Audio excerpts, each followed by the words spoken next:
for Elizabeth, but would either of Eero or Paul, would you like to engage the neutralization and the demilitarization and the autonomy of Åland? And I would like Elizabeth to speak. Are the Åland Islands, are you as a population worried at all that that 3-point status would be challenged in this security environment, or is it you're not worried at all because it's so much part of the culture and that Finland will never want to change? No, it's all the time threatened. All the time, we're safeguarding it all the time. I mean, the European Union, Åland is the only territory in the European Union that does not have a representative in the European Parliament. And this should have been negotiated, and there I think that the Ålanders could have done more in the beginning when Åland had 2 referenda, whether Finland should join and whether the Åland Islands should join. Åland could have remained outside. We had such a strong constitutional position, we could have remained outside, but we didn't. And we should therefore have a representative in the parliament.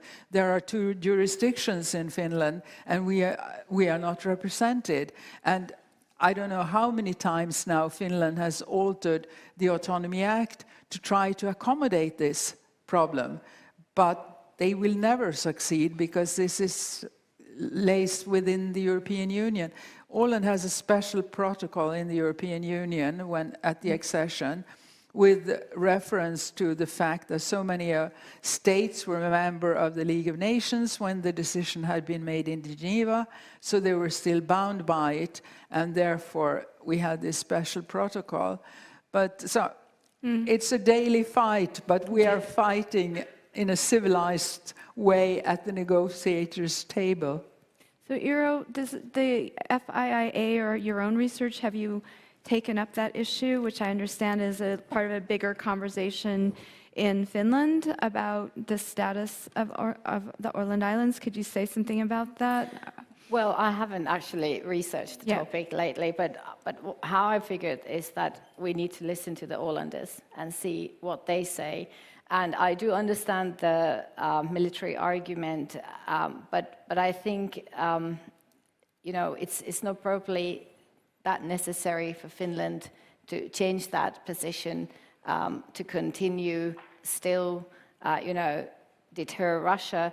And so I agree with Elizabeth just said here that we should continue with the current policy at the moment. And I think it's also a question of identity for the people. So there is also the different debate about closing the consulate, the Russian consulate there. And I'm not an expert on this, but I guess that could be done without still demilitarizing Åland. It is a package, and I don't know, the foreign ministry here has done an excellent report.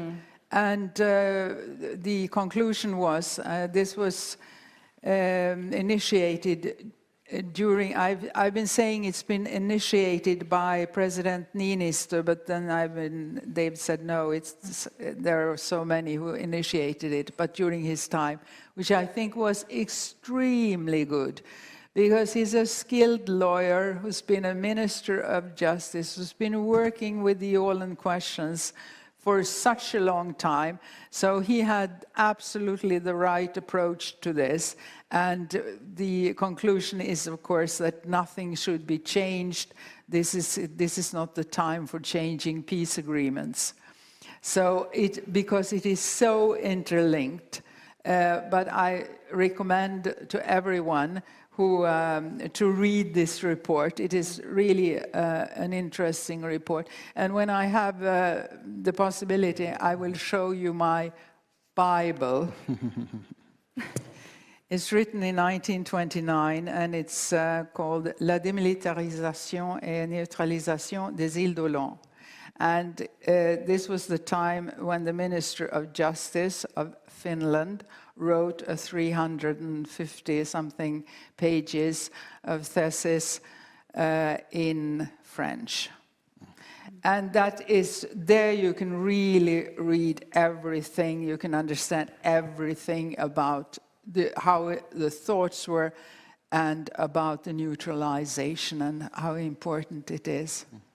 So I think this is the time to check in with the audience. Does anybody in the audience have a burning